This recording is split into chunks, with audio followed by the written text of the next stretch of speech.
Estás a punto de entrar en el ambiente de la cultura emprendedora. Estamos ingresando a Onda Pyme, Producción desde el sur del conurbano bonaerense.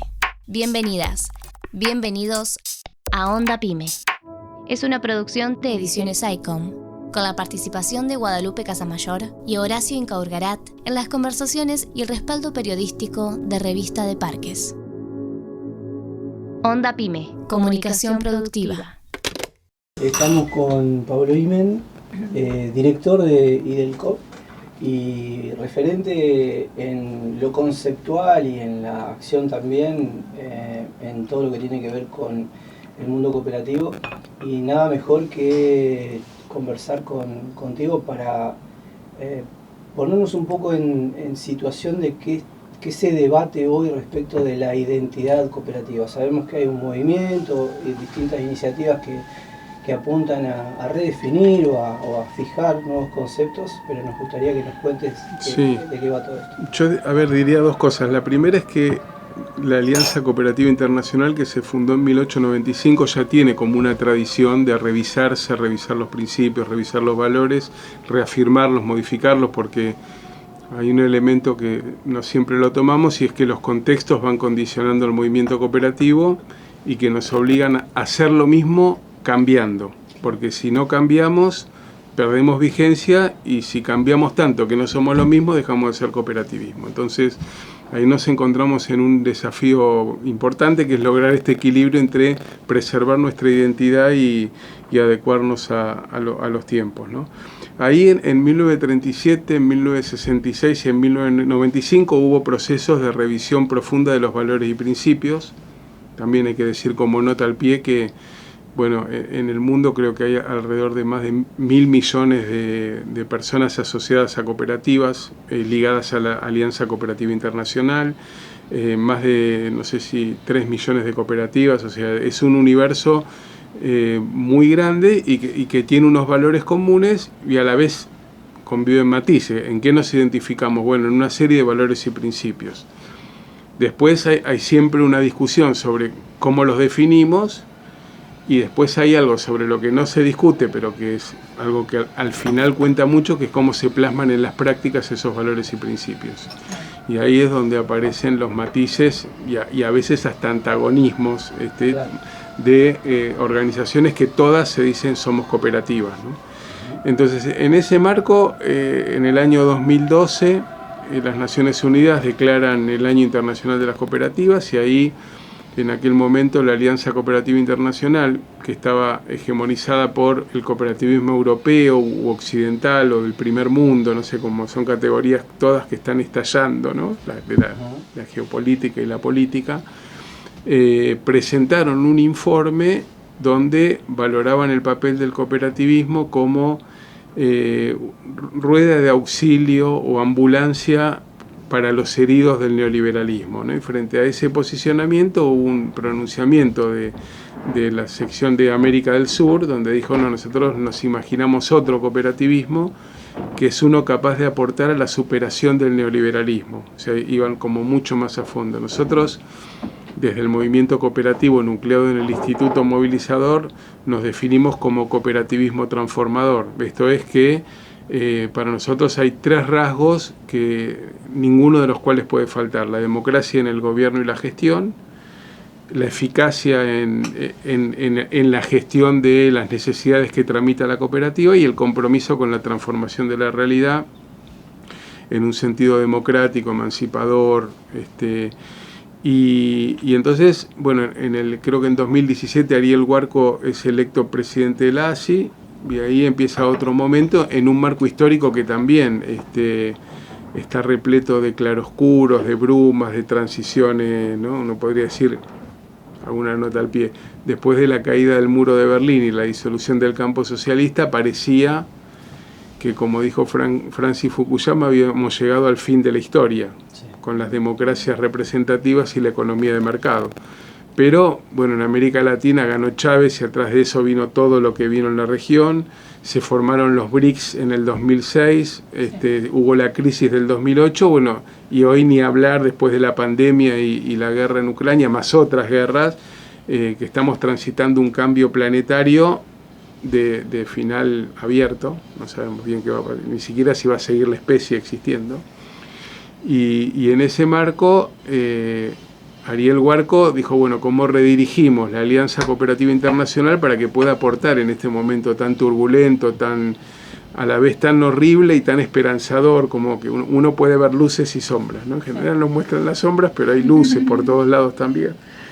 Y ahí, en el 2019, se lanzó la idea de poner en debate qué somos los cooperativistas, las cooperativistas, ¿no? Se convocó a un congreso que se iba a hacer en el 2020 y por la pandemia se hizo en el 2021.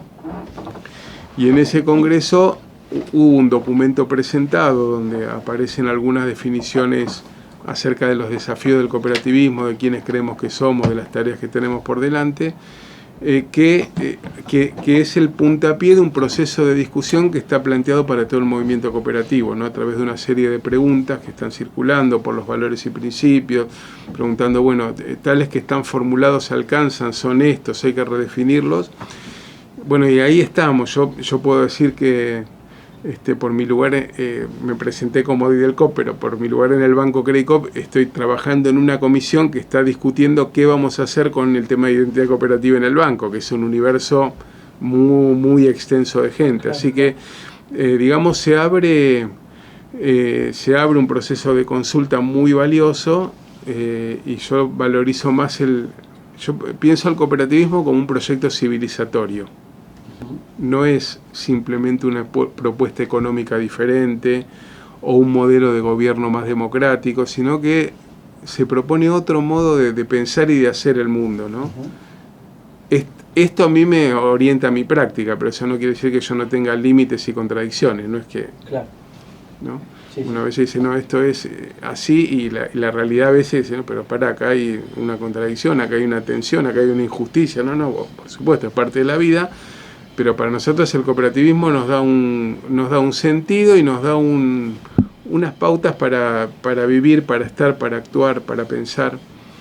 Y en este momento histórico, y en Argentina en particular, en que pareciera, por lo que los medios por lo menos difunde, un individualismo exacerbado, brutal, parece que va calando en un cierto sentido común. No estoy tan seguro que sea como dicen. Podría poner un nombre propio, un tal Javier Milei, podría poner como una expresión del individualismo más salvaje, que implica un modelo de sociedad y una práctica, ¿no? Si yo pienso que el otro es el enemigo al que tengo que vencer, bueno, están las antípodas de nuestro pensamiento. Esas ideas fueron el sustento de las políticas neoliberales. Claro. Esas políticas no es que no se aplicaron y tuvieron consecuencias muy claras. Es decir, desde el punto de vista de la concentración del ingreso, fueron las más exitosas de la historia. Desde el punto de vista de sus promesas, de que bueno, la copa derramaba y que entonces cada quien, todos íbamos, fracasó rotundamente. Es decir, su victoria fue económica para unos poquitos. Creo que hoy el Credit Suisse, la fundación del Credit Suisse, que es un banco bastante desprestigiado y que nadie podría acusar de cooperativista, señalaba que, no sé, el 1,2% de la población mundial se lleva más del 80% de la riqueza, y el 50% más pobre, menos del 2%. O sea, y eso no es ni un fenómeno de la naturaleza, ni es porque ese 1% hizo esfuerzos y acumuló miles de millones, sino que hay un sistema que funciona en función a estas ideas que están en nuestras antípodas. Entonces, para mí, hoy preguntarse por la identidad del cooperativismo es una gran tarea de actualización y de disputa con nuestros antagonistas, ¿no? Claro. Que plantean este ¿Hay alguna pista ya de qué propone genéricamente, por nombrarlo de alguna manera, el sur, este conglomerado que podemos estar integrando? No hay precisiones, es un momento. Gramsci hablaba en la década del 30, decía, cuando lo viejo no termina de morir y lo nuevo no termina de nacer, en esos claroscuros nacen los monstruos, ¿no? Y a mí me parece que esta es una etapa bastante parecida, salvo que, a diferencia de ahora, hubo una experiencia de países llamados del socialismo real, cuya expresión superviviente es China, con sus características particulares, que no ocurrieron cuando Gramsci hizo esta definición, pero es un momento en el cual aquellas fórmulas del socialismo real no prosperaron, aunque lograron avances y conquistas indudables, y que el capitalismo llega a un punto de agotamiento que hace invivible desde la naturaleza hasta la sociedad las relaciones humanas. Así que yo no diría que hay pistas, hay experiencias, hay... no sé, yo estoy siguiendo mucho el caso chino, que es un caso muy particular y hay una discusión sobre la caracterización del modelo chino. Ellos dicen que están construyendo el socialismo con características chinas y en 1979 Deng Xiaoping, dirigente chino fundamental, dijo: el socialismo no es repartir la miseria, sino que es lograr la felicidad y que crezca la riqueza. Y ellos desarrollaron una estrategia, se pelearon con la Unión Soviética, bueno, toda una historia que no viene a cuento, y en estos 40 años de camino sacaron 800 millones de personas de la pobreza. Esto lo dice el Banco Mundial, sí. Lo dicen las propias autoridades, y ahí hay un modelo económico y político y cultural. Yo digo, claro, América Latina nunca va a ser China porque llegamos tarde a las reuniones, o sea, tenemos otra... Pero existen herramientas para lograr mayores niveles de justicia social, de igualdad social, que se han aplicado históricamente y que hoy están en curso, mismo en América Latina. Así que yo diría, bueno, hay formas de hacer más democrática la economía, las hay formas de hacer más democrática la política, las hay formas de democratizar la cultura, las hay, y tiene que haber un sujeto colectivo que construya ese proyecto. Claro. Eso es lo que, bueno, en China es... el Partido Comunista Chino y todo el Partido Comunista Chino tiene 104 millones de afiliados. Bueno, ahí hay un sujeto colectivo. La pregunta es, bueno, en nuestra América, en Argentina, ¿quiénes somos los que vamos a llevar adelante ese proyecto? Las identidades partidarias tradicionales no ofrecen las mismas certezas que antes, ¿no? No sé, uno ve personas que dicen yo soy radical, yo soy socialista, soy peronista, y están en lugares antagónicos. Sí. Entonces me parece que ahí hay como esa pregunta es muy importante, porque debiera marcar una tarea organizativa y programática, que es quiénes somos nosotros y nosotras, y cuál es nuestro programa para la acción, y cómo vamos la batalla cultural para que la gente no diga, che, qué bueno está vender mis órganos, qué bueno si yo quiero vender a mi hijo, qué bueno que desaparezca el Banco Central y que yo me salve solo y que entonces aplaste al otro. Sí, que la educación no sea obligatoria. Por ejemplo, claro, o que sea privatizada totalmente, claro, y la gente compra. Exactamente. Entonces, hay un mérito de este pensamiento neoliberal, es que nos va a obligar a actuar. Claro. Porque antes, en la comodidad de que la cosa más o menos, entre comillas, funcionaba, porque hay gente que la está pasando muy mal, incluso en los mejores años. Sí.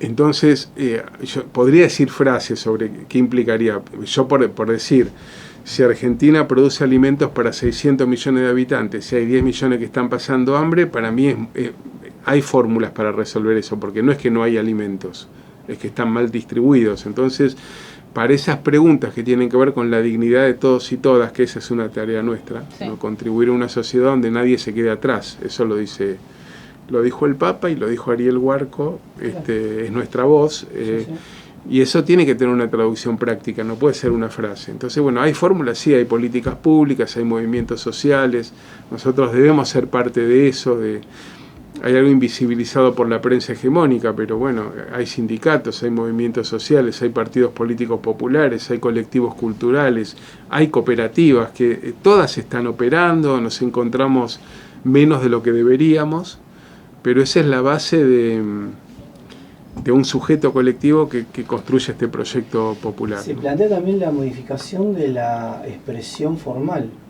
de la identidad cooperativa, o por lo menos está en debate eso, porque digo, hay también muchas veces confusión respecto de quienes asumen el rol y el lugar de la cooperativa. Imagino que eso puede llegar a ordenar de alguna manera el futuro de este movimiento. No te sé decir, porque esa heterogeneidad que llega hasta el antagonismo en algún caso es inevitable. No va a haber, o sea, todos y todas las que estamos en el movimiento cooperativo reivindicamos la definición oficial, los valores y principios, y por eso hay tanta pelea por las palabras. Claro. hasta el 66 hablábamos de neutralidad política y fue el Instituto Movilizador que dijo, no, nosotros no somos neutrales, tenemos que tener autonomía de los partidos, pero no nos es indiferente quién gobierna un país y para dónde vaya una política pública. Claro. Entonces yo no sé qué va a pasar con las palabras, que es un terreno de disputa. Lo que sí me parece, yo diría dos cosas, es que no se puede tensar tanto para que quede una redacción, no sé, sectaria, sí, donde yo me siento identificado con lo que yo pienso y no reconozco esos matices, y después pedirles a los que actúan de manera incoherente con el cooperativismo que traten de ser más coherentes. No sé cómo se hace eso, ¿no? Pero yo no los puedo echar a los que dicen yo soy cooperativista, pero no quiero que suban las retenciones o las exportaciones. Entonces te dicen, no, pero muchachos, si vos te la estás llevando en pala y hay gente que está pasando hambre, hay un principio de equidad que es parte de nuestro movimiento y hay que aplicarlo. Entonces para mí son luchas culturales de compañeros y compañeras que son del movimiento cooperativo. Uh-huh. Y me gustaría que pensáramos más parecido hacia este lado, ¿verdad? Claro. Pero bueno, yo no sé, acá hay un proceso muy interesante que creo que es inédito, que la ACI habilitó la discusión, dijo, discutan y traigan. Y de eso vamos a hacer una síntesis. Y ahí vamos a hablar con Inagro, nosotros, los otros, y de eso habrá que decir, bueno, nosotros vuelvo a China un poco porque leí un documento sobre la filosofía china, ¿no? Y ellos van surfeando la historia. Dicen, nosotros queremos ir para allá. Y hay contradicciones. Entonces hay que ir como articulando todo eso y yendo para el lado que queremos ir sin querer destruir eliminar al que piensa lo contrario. Sí. Que es una lógica más, entre comillas, occidental. Uh-huh. Uno dice, hay un documento comparando China y Estados Unidos, y Estados Unidos, si no pensás como él, te quiere destruir. Sí. China propone sintetizar esa complejidad, ¿no? Que es cómo es el individualismo y el colectivismo, cómo se resuelven. Y a mí me parece que el movimiento cooperativo tiene esa filosofía muy interesante. O sea, nosotros tenemos conflicto, mismo en el banco o en IDELCOP, pero lo que nos diferencia de otros es cómo transitamos el conflicto y cómo lo superamos. Claro. Que no es eliminando o sea, puede pasar en un caso muy agudo, que no hay salida, pero en general la cosa es, bueno, cómo conciliamos, cómo superamos, y ahí hay un modelo cultural muy potente y organizativo que el cooperativismo puede ofrecer para ir articulando estos sectores. Como decía Paulo Freire, unir a los diversos para confrontar con el antagónico. Uh-huh. Hay un antagónico, pero yo no digo, claro, todo el planeta, ese 1%, a lo mejor tiene un hijo o una hija que se pasan de este lado, pero tienen un privilegio que defender, que es llevarse la riqueza del mundo. Entonces, frente a eso yo no veo posibilidad de que ellos digan, no, tienen razón, vamos a repartir de manera igualitaria. No creo que, ojalá ocurra, pero si... Una epifanía tuviera. No estaría pasando. Ponele, si eso ocurriera, buenísimo, pero si no ocurre, alguien va a tener que decir, che, esta riqueza que la produce la humanidad se reparte distinto, claro, por ejemplo, ¿no? Sí. Una de las cosas que veníamos charlando justamente en el viaje con Horacio era respecto de las cooperativas, que hay muchas empresas que funcionan, movimientos, instituciones que funcionan con principios cooperativos, lo que no tienen es la estructura cooperativa. Por ejemplo, hablábamos de los casos a veces de los centros culturales, sobre todo de lo que es el trabajo de la gente en el arte, que termina uniéndose por esta, digamos, necesidad conjunta de poner a operar el laburo colectivo y, bueno, tener una respuesta, pero lo que no tienen es la estructura formal de la cooperativa. Y un poquito la pregunta era, bueno, en este momento en el que se está debatiendo sobre la identidad, es un momento también para profundizar en la educación cooperativa y de qué forma se le haría llegar esto, por ejemplo, a los más jóvenes, que son los que más complicados se ven frente a los cambios del trabajo. Sí, bueno, yo como educador digo que siempre la educación, aparte, digo, si algo caracteriza a la especie humana, diferente de otras, es que siempre está aprendiendo, mal o bien. Para mí el trabajo y la educación son dos. Vieron que hay una discusión sobre esencialistas y existencialistas que dicen el ser humano es siempre igual, y otros que dicen no, siempre está cambiando. Entonces yo digo, bueno, en verdad hay elementos esenciales del ser humano como la capacidad de aprender y de transformar y transformarse, y el trabajo como práctica creadora y transformadora de la realidad. Entonces siempre para mí la educación es importante. Después con el tema de artistas, nosotros desde el Centro Cultural de la Cooperación y desde el Ministerio de Cultura se ha promovido todo un trabajo de cooperativización de artistas que se expandió enormemente. Yo no tengo números, pero sí que es un fenómeno. Incluso están apareciendo fenómenos nuevos como cooperativas de profesionales, que es una novedad, pero que se juntan arquitectos, médicos, tal y arman cooperativas. De manera que, si bien todavía no es cuantitativamente un fenómeno masivo, son pistas de lo que está ocurriendo. Y la pregunta tan relevante sobre las nuevas generaciones, no sé bien yo cómo responder, cómo se hace. Nosotros en el Centro Cultural en los 90, cuando armamos los departamentos, convocamos a compañeros y compañeras de los movimientos estudiantiles, se integraron. Ahora ya tienen 40, 45 y son doctores, pero en ese momento estaban terminando el secundario o empezando la universidad. Pero fue es una preocupación del movimiento.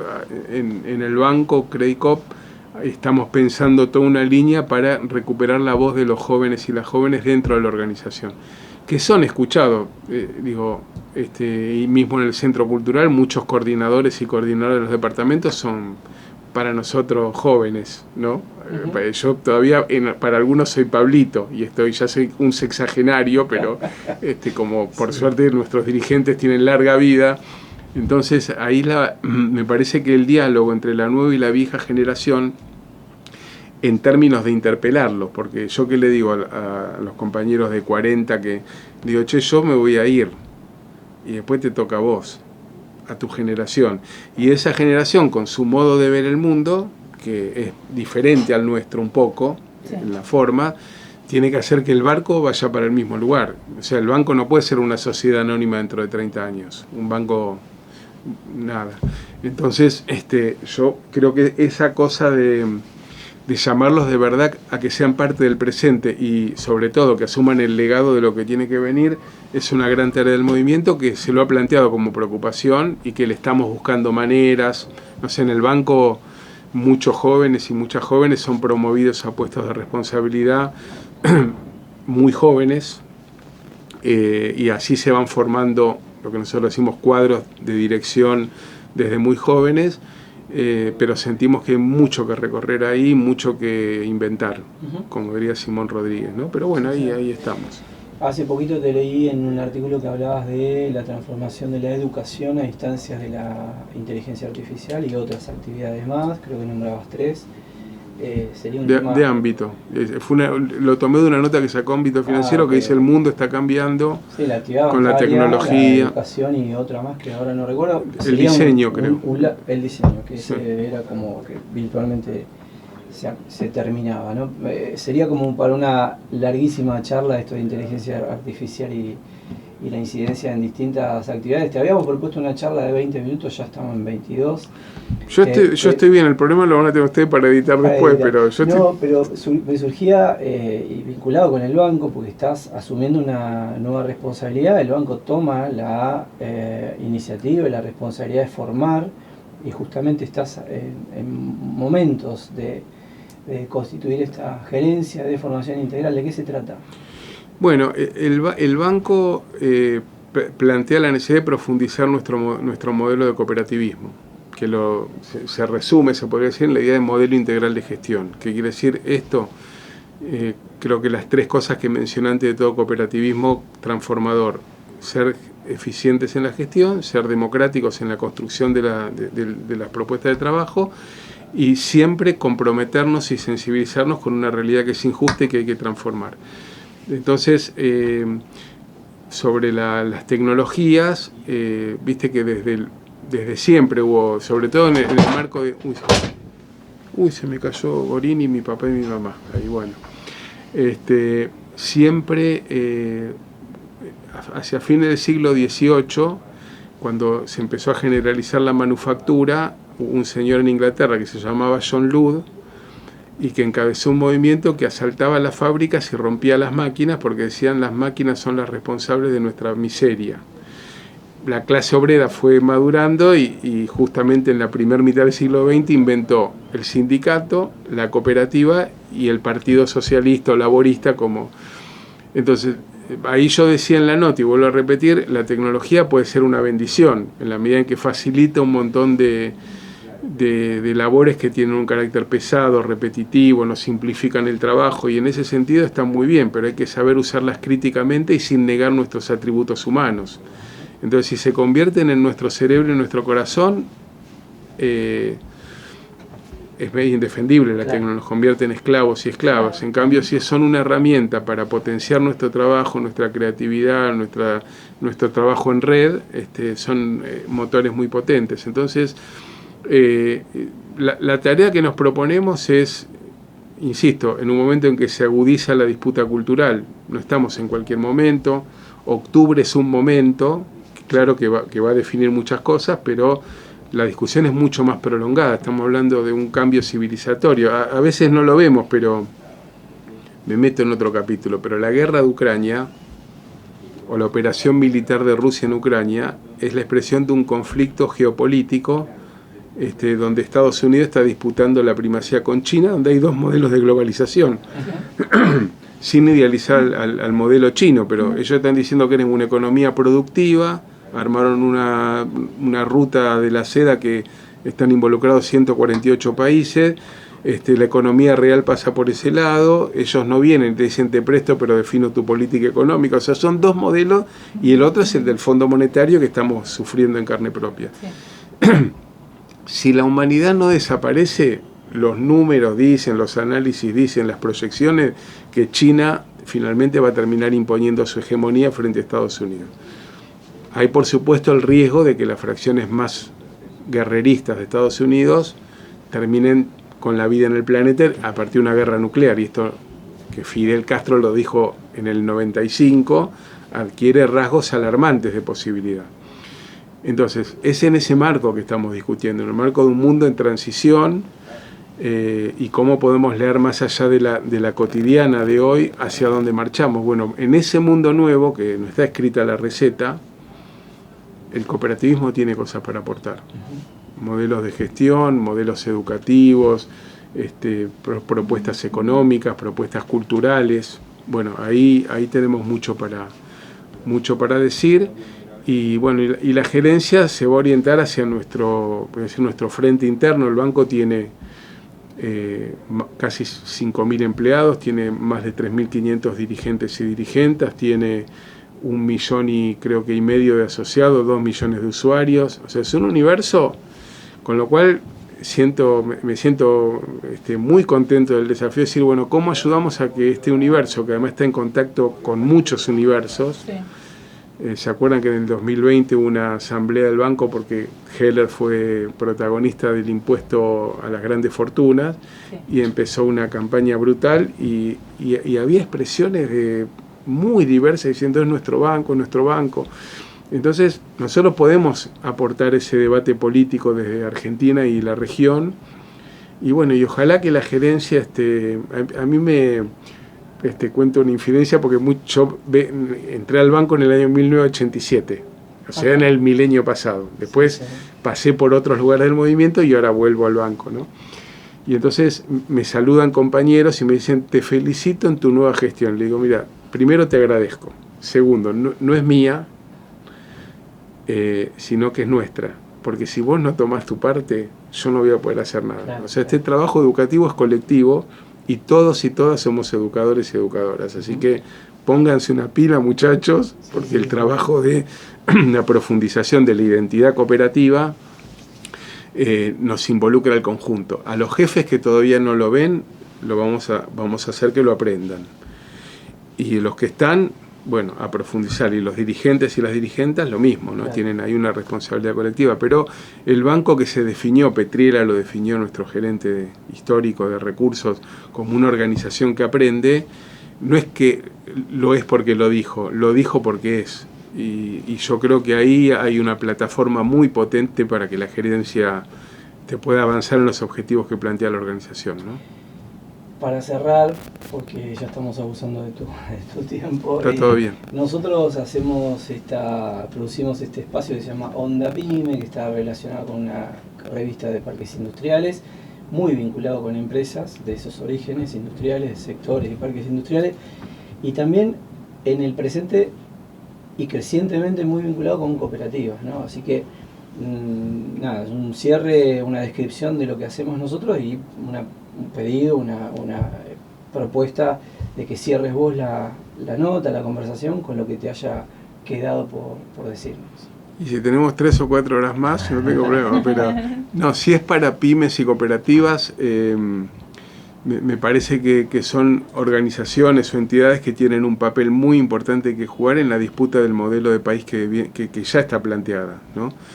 Entonces, aunque la gente no pueda leer cuando se dice vamos a ajustar el gasto, vamos a cortar los privilegios claro, el gasto político es el 0,1% del presupuesto. Entonces, ¿en qué se va a recortar? Y en educación, en salud, en salario, en jubilación. La gente va a tener menos para comprar, los empresarios menos para vender.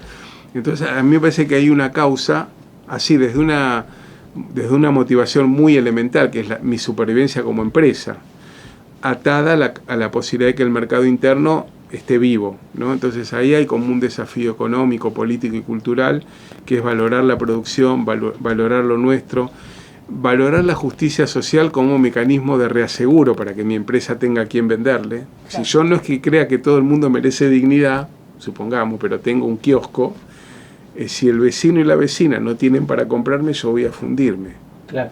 Entonces, me parece que ustedes juegan como medio de comunicación un papel importante para un segmento esencial de la economía que queremos y de la disputa que hoy se está librando acerca de qué país, qué región y qué mundo queremos. Así que, ¿qué decir? Desde el cooperativismo acompañamos esta lucha comunicacional del medio y nos ponemos a disposición.